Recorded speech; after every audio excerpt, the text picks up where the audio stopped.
Well. You're listening to Gloves Off with Professor Buitrón.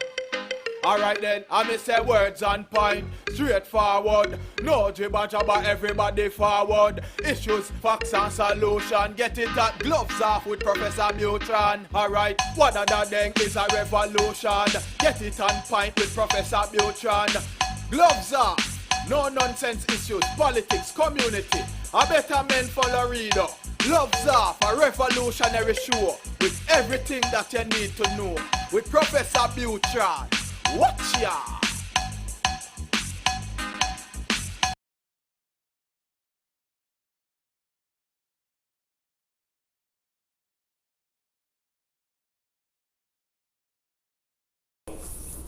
We're back at you in Gloves Off. I'm Professor Buitrón. I'm here with Mr. Celestino Marina, who's running for City Council District 5 of Laredo. How we doing? You doing good? Very good. Thank you for asking. How's everything? Everything's fine. I've been watching all the campaigns, and I've seen yours very energetic, and it's moving forward, and it's gaining momentum. What do you think about that? Well, I'm very happy with the response of the people. I guess that people injects energy and power to you in these points that the pandemic has hit us. No longer a pandemic, but has hurt us and hit us very badly, at least for the small business and every kind of business, I believe, because we'll have had to readapt. But very excited. I like when people come and approaches me and tells me, even though I belong to this association, don't worry, I'm with you and all that. So that means that hopefully this time around, people that are supposedly being brought by the cliques or all these organizations will really do whatever they're supposed to do and vote for their feelings and for really the change, no? Since we all live here, name it, institutions, no institutions, government, ourselves, small business and big businesses. So I hope they do that. You touched into a good part. A lot of the small businesses and people in there. A lot of people forget that many small businesses employ 20, 30 people, and this resonates across the city. It's been a shame that many small businesses will never open again because of the pandemic and the crisis, not only that was brought upon us by the virus, but was self-inflicted by some of our leaders in the city. And people are kind of tainted to that because they have a bad taste and a bad feeling and lack of confidence in their leaders, especially when they came back out in June and they said that they were going to extend the emergency because they did not receive any money, federal money. And now we're finding out that they did receive money, and we're seeing that this is going on. So it's no longer about somebody getting sick. It's more like, I'm going to extend this more for us to receive money, but you're not helping. Now they're coming out with, we're going to send out grants for small businesses. We're going to do this, and we're going to do that. But I think they're already trying to, it's too late to many businesses. The damage has been done. Yeah, I agree with you. Sometimes I think myself that I hope that the government all the way to Washington will be calculating everything, because we cannot be the number one import-export landing, bringing millions or trillions of dollars into the city, and at the same time being categorized like the poorest or one of the poorest cities in Texas. So I hope they did their work. I'm just hoping that somebody up there thinks and see the reality of this stuff, because I don't know, we were talking the other with somebody and they said, well, they sent 13 million, no, they sent 18, no, they sent 24. So it really depends who you talk to or what have heard, or probably wishful thinking, that we hope there will be 24 millions.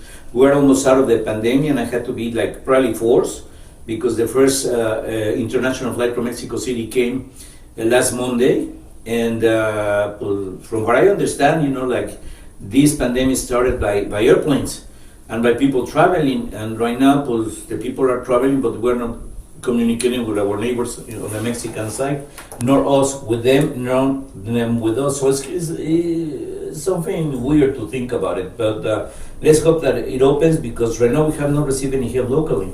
And yes, you're right, it's very sad to see business going nationwide and locally. Small business, papas and moms operations that we call it, restaurants that you see, and everybody that goes to a restaurant, there are 2-3 tables occupied. So right now, if you had any money saved, you don't have anything anymore. So it is sad. No, it is sad, and it's a sad day because a lot of dreams were made. There are a lot of people have gone under. Depression has hit. I was just reading a story of a young man who was coming back, and he was actually had to be quarantined in Hawaii. Okay. Okay, he couldn't make it to the mainland, so he stayed 3 months in Hawaii. And they said you have to stay more because you're not going to come over here. So he took his life last week, and depression is pretty bad, and a lot of people are going to be dealing with that and understanding what's going to happen. And we need, I'm very grateful for Pilar of Laredo for helping many, okay? They've done a great job, but we as a community have to start looking out for one another because we do not know the smiles are out there, but it's just a facade that's going out there. A lot of people are going into that rabbit hole of depression pretty quickly, and we're going to have a lot of issues up hand. One of the issues is now they're going to start disconnecting water utility. I mean, it's crazy. It's one after the other one, honest to God. Even though I believe we don't have the safest water to drink in town, as we have experienced throughout a couple of years. But it is crazy, as you said, it's right, it's more than a business to open. You take dreams, courage, trying to succeed, trying to make it in life, not to be a burden for the city or for the government. All that is involved, and now the clothes shut on you, and nobody has gotten any help, even though money was sent. And so you have to go to a committee, and then you find that certain committees back up certain people, that they are against corruption, and then they back up the people that at the beginning they were talking bad about them. It's kind of weird. I don't understand it, being honest with you, because you have to stand in your grounds. No, you're correct. But let's look at something positive. Good. The election I like that. starts tomorrow. Okay? Yes. And everybody should go out and vote. That's number one. Everybody should go out and vote. And we said, check everybody. I mean, check me, check, I don't know, downtown, check George, and check everybody. All the information is on the website right now. One of the things that the young have changes is to use all those platforms in order to even to watch TV. I guess we don't watch TV anymore. We like to see the reruns or whatever, and everybody goes to their phone and go to different platforms to see their favorite TV shows or whatever you really want to see, which that's America. So yes, we all have to vote. We all have to come out and make the change. Please don't be forced to vote for anybody that you don't think that you should vote for. That's the main thing. I mean, we are all in this together, and we have to fight for whatever we need. And we are like small businesses and large businesses and import-export industry. We have changed the geography of Laredo. So why we're not getting connected with the government? And for the job that I'm applying, because nobody put us there.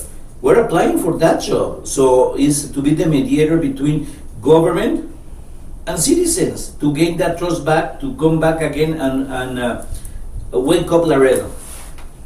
Well, you're absolutely correct. We have to wake up back Laredo. And I think the vast majority of Laredoans are awake. I think people are going to be surprised in this, I call the Wuhan flu November.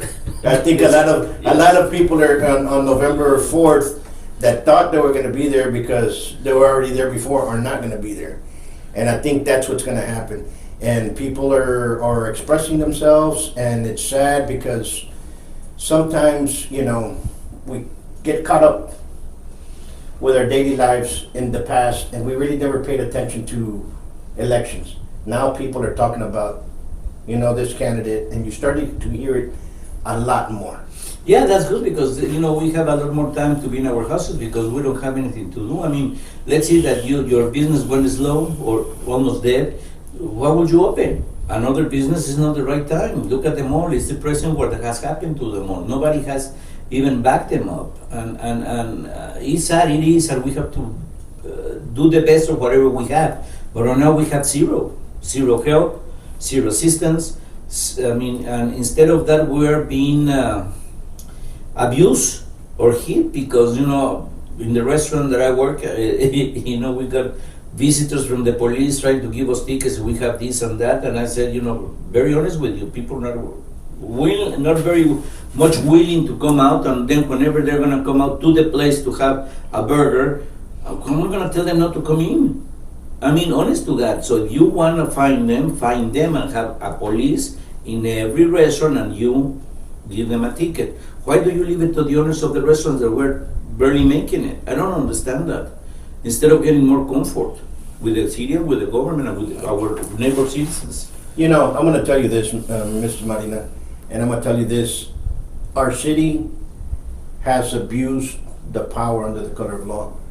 Tyranny has set into our council. Some of them realize that, and some of them are trying to backpedal and trying to say, listen, let's stop this. Let's get back. But I think every single one of them that's up there sitting down, they should reread the Constitution. And they should reread their obligation, because every single one of them, when they closed the city, they broke their oath to the Constitution of the United States of America. And you know, And then guess what? Because nowhere in the Constitution does it say anything about pandemic. And people say, well, it's because when they're, no, they did. Because when with our founding fathers, there was pandemics. And we can go back into history. There was pandemics. There was typhoid, there was tuberculosis, smallpox, that we eradicated from here. And lepra. And lepra, we have it here. In fact, there's a lepra colony in Tamaulipas. So people need to understand that. So we need to understand that we've always lived that, but the way they did it and the way they continued and the way they continued to bully and the small businesses, that's something that is uncalled for. And they continue to do it. but you know what is the worst part about it, and I think, is that if you are doing that, we all should do it. Government and residents, to set the example. And that will have probably changed our way of minds, because you are sitting down there getting your paycheck when some of us haven't even been able to get our paycheck. You know, that's one thing, and there's not enough money to support. The cost of living has risen because of the goods. I mean, right now, toilet paper skyrocket, milk skyrocket, the basics. So with no money, how can you supply your family with that? And on top of that, you are punished by X, Y, Z types of law given to us or being forced into us, really. So I don't know. I heard that some people that have records on tickets because of that, because tickets from the pandemic. Where have we seen that? Why do people get a ticket for having a family reunion? That's unbelievable. You know, the Constitution has been trampled upon. And people say, no, it was Democrats, no, it was Republicans. It was both. Because here we have a Republican governor and we have a Democratic slated city council. I agree. So both parties destroyed your business. So if you're going to go out there and vote, think of that. Both parties destroyed your business. I agree. Look and research each candidate. 100%. And vote for that person. And there are good candidates out there. There are some great people running. There were, you know, and I hear this, Buitron, we're going to end up removing all of the incumbents. I hear that throughout, not only Laredo, I hear it in San Antonio, I hear it in Austin. Yeah, we're all tired as residents. So that is a tune that's being played by the piper throughout the United States in common. So incumbents have a hard time. But again, positive notes. Let's say November 4th comes in. But we have to start working since tomorrow. I mean, we have to do that. Like you just said very clearly, check your candidates. Everybody's independent, I'm assuming. And this is not a political race. This is just for the city of Laredo. And check us out. Honest to God, welcome. And who's behind each of us? Please, it's very important. Very, very important. You'll be surprised. Honest to God. Absolutely. You know, on November 4th, we come out and the newspaper says, you won. What would be the first thing you'll try to do to the city what would be the thing that you think it's going to be the hardest thing for you to do? Number one, I guess, I don't know if you can run a Facebook Live for us, for me, and to bring all the people that voted. There's very important groups in here that have taken Laredo to a new place, like import-export business, including transport and science, and the university and teachers, and see which way they want to go, because I don't want to run by myself. I want them to run with me. There's only 30 meetings in the year with 5 extra special meetings. So that's only 35, 40 meetings that we have in the year. So I want each representative to be with me so we can be together and fight for Laredo together. Because this is a job that no single person can be done by himself. So I want union among the residents, union among the businesses. As I told you, we're starting creating the restaurant association, and we agreed on that. There's no money. I mean, a lot of people are saving. God only knows what we are going through. God only knows, being honest with you. And we have faith that everything's going to turn around just by doing this. But I want you to run with me this for years. Well, that absolutely. Now, if somebody wants to get a hold of you, and somebody wants to go ahead and say, I want to be part of your team, I want to help you out, where can they reach you? My cellular, which is 956-206-0405, or they can reach me at Fort Rockers. I'll be there, and you can talk to any of the managers, leave the message, or well, you know that we're here to serve you, so. And I'm applying for a job to serve you once again because I'm applying for it. Nobody's sending me in or whatever. I'm applying for a job that I want to represent because I'm including a small business in the political area. Absolutely. Now, folks, you've heard Mr. Marina. Tomorrow, early vote starts. Exercise your right to vote. And Yes, please. Think, research, understand, and please don't let anybody influence you how to vote, okay? And if you go to a voting site and you have somebody that's threatening you, imposing you, call the police. Call the judge that's inside. Point out who the people are, because you all are the only ones that can stop the threats and the intimidation of voters, okay? Again, next time. Good idea. Absolutely. Remember, if you get threatened, go inside, walk inside, tell them you've been threatened by this person. Let the judge go out there and cite them. They can arrest them. All right? Until next time. Peace. Thank you.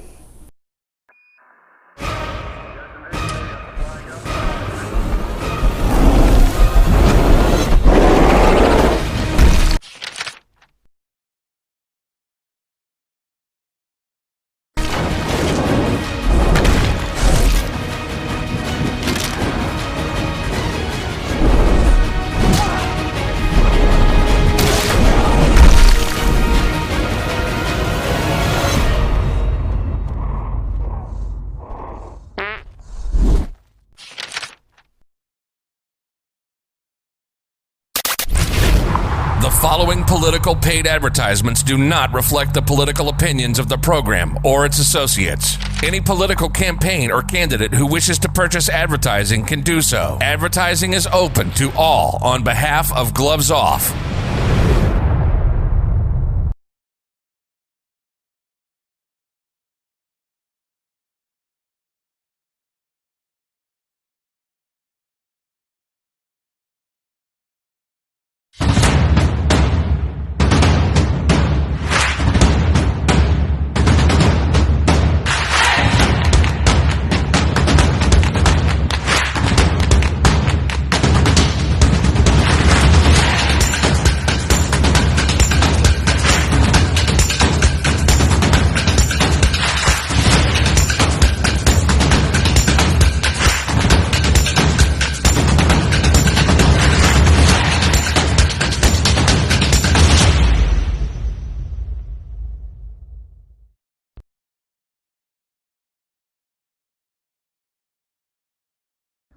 Hi Laredo, this is Carlos Perez.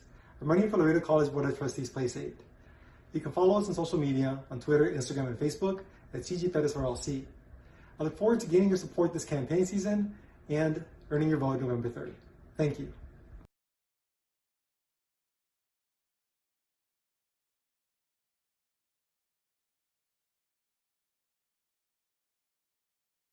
Hello, how are you? My name is Celestino Marina. I'm running for City Council, District 5, and I would like your support. Together, we will win. Thank you.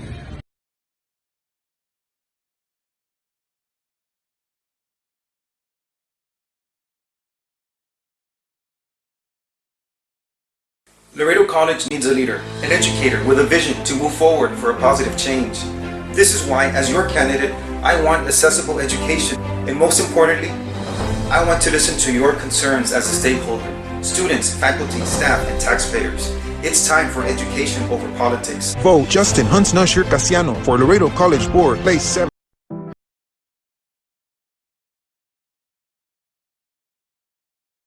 Hi, I'm Amber Avis Hinojosa, ready to change the direction of District 8. As a resident and business owner in the heart of the community, I know the pressing issues at hand. It's time to realize the potential in this district. Join me in the fight to bring change. Vote Amber Avis Hinojosa for City Council District 8. The future of our district is in our hands.